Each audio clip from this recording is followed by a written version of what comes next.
One of the objectives of every cybersecurity team is a future-proof security. Is there a formula for it? Let's find out from our next speaker from Palo Alto Networks.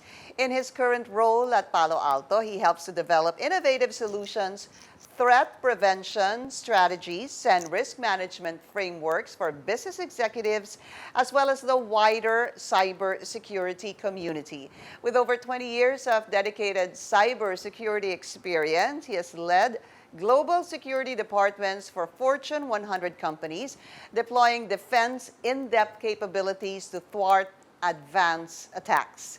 He has cross-industry cybersecurity expertise in the financial, real estate, and healthcare verticals, and has done on-the-ground work in the US, EMEA, and APAC.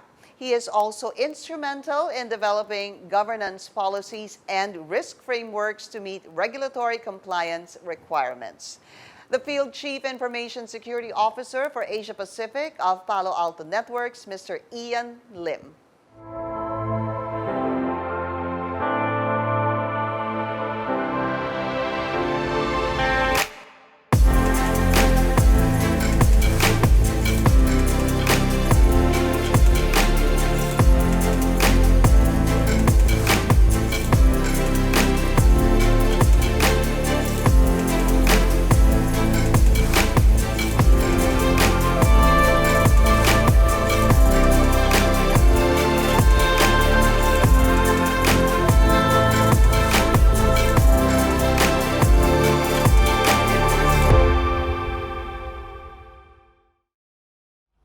Hi, my name is Ian Lim and I'm from Palo Alto Networks. I'm the Regional Field Chief Security Officer, and today I want to talk to you about future-proofing your security.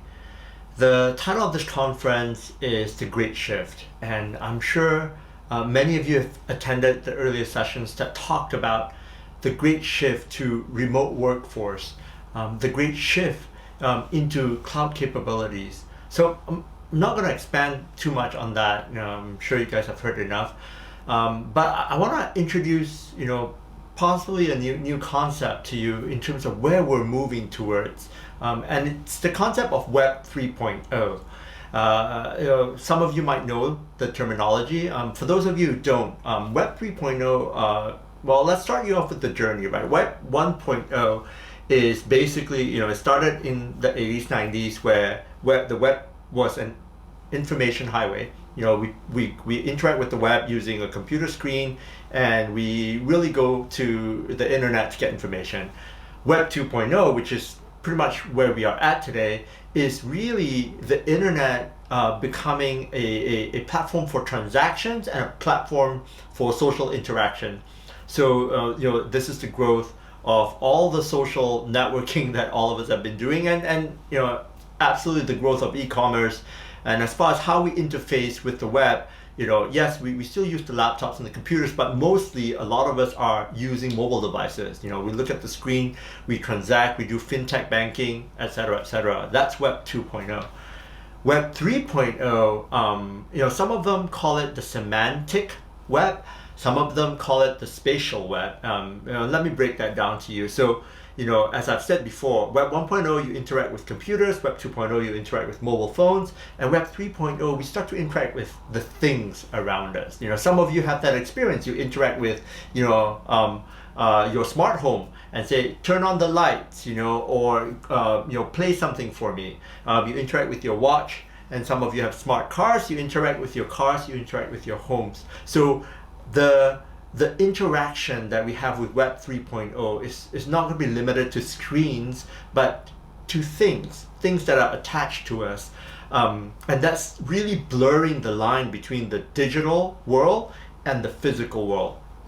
The other characteristics of Web 3.0 is that Web 3.0 is going to be heavily powered by artificial intelligence. So, when you're interacting with the web knows what you want. For example, it knows that you have a flight at 3 o'clock, and basically it might even call you a car to pick you up, take you to the flight. It'll remind you in your house, hey, it's time to get in the car, there's traffic, on, the freeway, the highway. So, let's go, right? So it's an intelligent web, and then so the that's another characteristic of what we'll see in Web 3.0.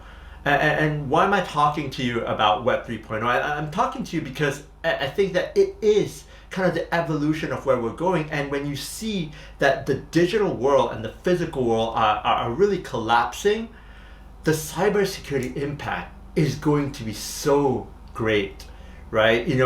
Talk about the ability to operate on a person using technology. The doctors, you've got the best surgeon in the U.S.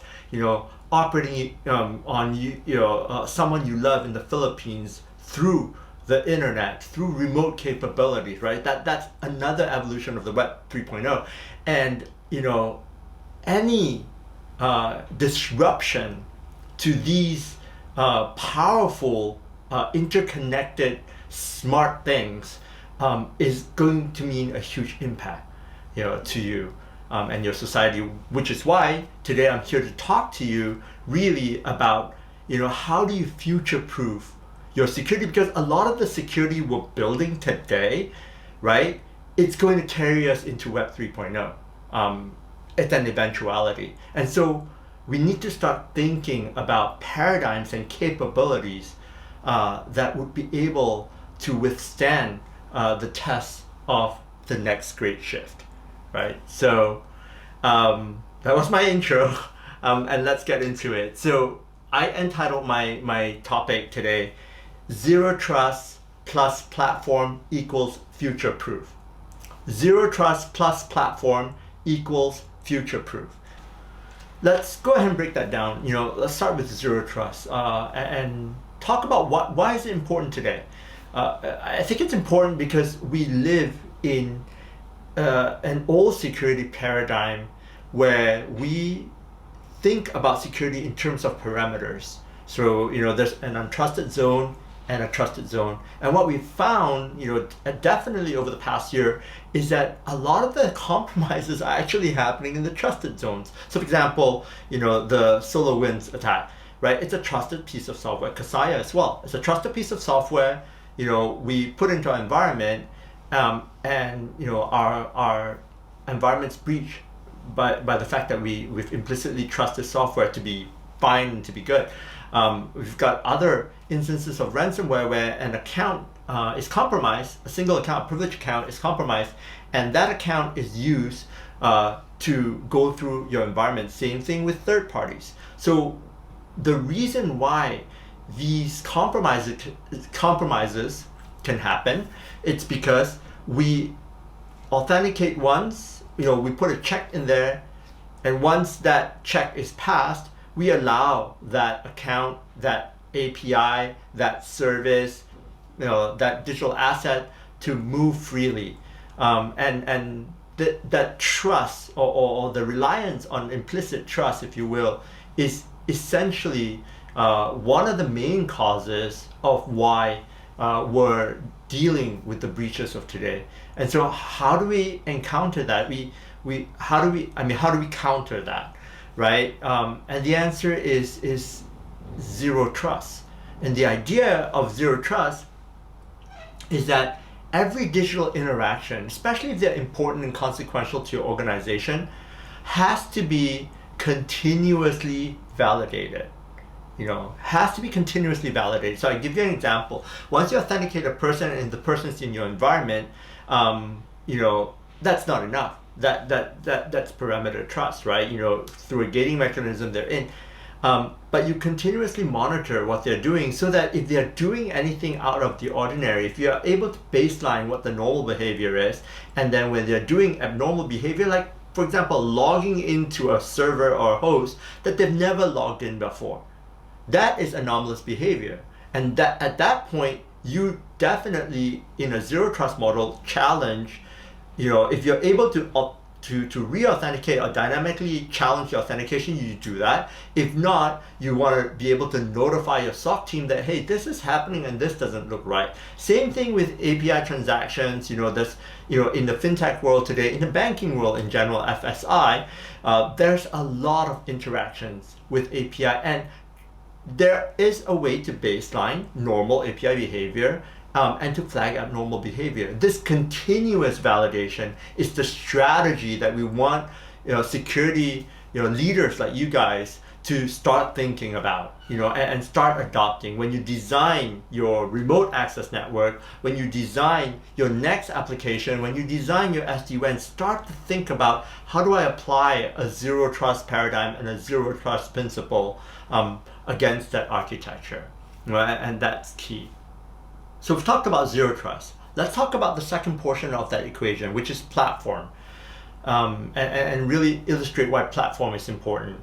So zero trust is the strategy, it's the paradigm, it's the thinking, right? It guides you in terms of, hey, no implicit trust in my network, continuously validate, all digital interactions. That's the mindset. Platform is the capability. So one is a mindset, the other one is the actual, where the rubber meets the road. It's the actual capability. And a zero trust platform is the idea that today we have disparate security solutions. I'm sure any one of you can tell me that you guys have 10, 20 to 100 security tools doing work in your environment right now. The problem with these disparate tools is that it takes a lot to make them talk to each other. Typically, they don't talk to each other. What that means is that your analyst, your security analyst, is logging into every single console, bringing them together and stitching, if you're being, attacked or not, right? That's a lot of work. Not only is it a lot of work, your analyst has to learn how to use each one of these disparate tools, and we have a huge resource issues when it comes to security knowledge and expertise. So, taxing them to learn every one of these consoles is a huge burden on the analyst, and that's why a lot of them have alert fatigue, and they're unable to see the actionable intelligence that they're able to that they have to see in order to prevent these future state attacks, right? So the idea of the platform is basically to start bringing together these fragmented point solutions into a cohesive platform that is able to work in a comprehensive and in a coordinated manner. And I'll illustrate that for you. So for example, you have an endpoint protection capability, that sits on your endpoint, that feeds into a SIM or a data lake, right? That also takes the feed from all your firewalls, also from all your cloud logs, also from all your IoT scans and devices, so that you know everything that's going on, you have context, and it's able to use machine learning and AI to stitch together, patterns, both the normal behavior as well as the abnormal behavior or misconfigurations in any one of these areas, and then present it to you in a single pane of glass, where your SOC team or your security architects or your engineers is able to identify, actionable intelligence that they can actually work on, or better yet, because it's a comprehensive platform, it's able to bolt on an automation, a security automation and orchestration response capability, a SOAR capability, and a lot of the mundane events could be immediately identified, created into a playbook that is automated, so that the majority of the time that your limited resources have is focused on hunting for sophisticated threats in your environment. The platform allows you to do that because of its integration. Other great benefits, it doesn't only give you better security, it gives you better use of your analysts. It makes your quality of life, for your security engineers or security analysts much better. They're not learning 10, 15, 20 different tools. They're not getting alert fatigue because the AI is kind of pushing out a lot of the noisy, the noise from the alerts, and they're getting actionable intelligence. So and you can train them on a single platform, make them so much better, as opposed to having to kind of split their time to learn 10, 15, 20, 30 different point solutions to solve your problem, right? So from a personnel perspective, which is a huge burden on all our security leaders here, which are suffering from the lack of staff and from the lack of expertise, huge lift in that area. Not only that, but there's also a huge return on investment when you look at platform versus point solutions. So I'll give you an example. You spend say $100,000 on 10 vendors, point solutions, 10 point solutions, right? You're spending $1 million, right? But you're splitting that $1 million across 10 vendors, and you're in the $100,000 range. You're not a super important customer to them. Whereas you spend $1 million on a platform, you're an important customer. And I'm saying that because it's economy of scale, right? You buy more than one item from any vendor, it's better off than you're buying one thing from 10 vendors. So the idea there is, and we've done this in the real world, right? From an exercise perspective, where we took a customers and we say, okay, look, what are you spending on today? And then in terms of all the various point solutions, and then here's the platform approach, and I can tell you exact number. $7 million was spent on kind of the point solution, $4 million on the platform play, and in the point solution, we were able to give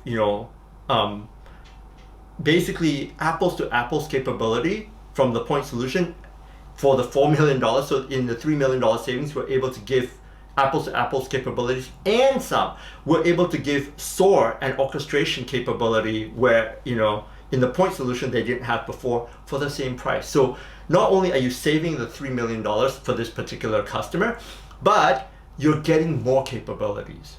That is the power of the platform. I mean, not only do you have better security posture, not only are you dealing with kind of the staffing fatigue, right, that you have, and really enabling your people to do better work for you, but you're actually saving your organization money that you can use to allocate towards better protection, better capabilities, better staff, anything, right? So that is the power of the platform, and that's why when I look at the situation that we have today, and what comes next for us, right? What's next is that we've got all these new capabilities, the remote workforce moving to the cloud, the growth of IoT, 5G, and covering all that, the evolution of Web 3.0, all these new capabilities.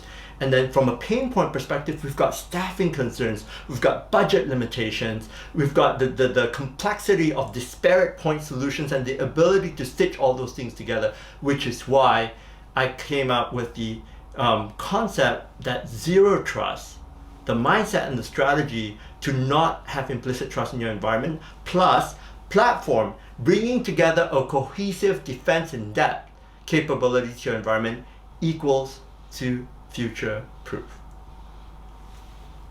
I hope you enjoyed this talk. I'm happy to field any questions that you guys may have through the organizers. And thank you so much for giving me this privilege to speak to you.